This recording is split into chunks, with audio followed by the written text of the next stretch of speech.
आपसे पूछते पंकज टीम ज्यादा भोजपुरी के जो फाउंडरों से पूछते हैं कि यानी जो रोशन रोहित का धरना प्रदर्शन हुआ, यानी रोशन रोहित के साथ जो मारपीट हुआ, क्या उसका कारण कौन है बताइए। उसका कारण देखिए, रोशन रोहित खुद है, उसका पूरा टीम है।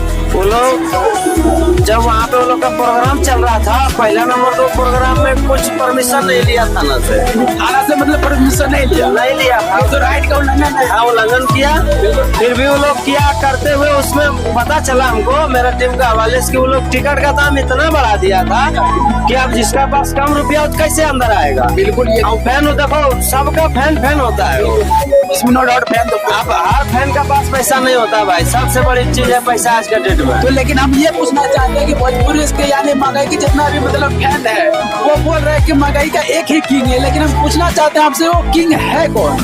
वो किंग हमारा आशीष भाई है, जो चिंटू राजा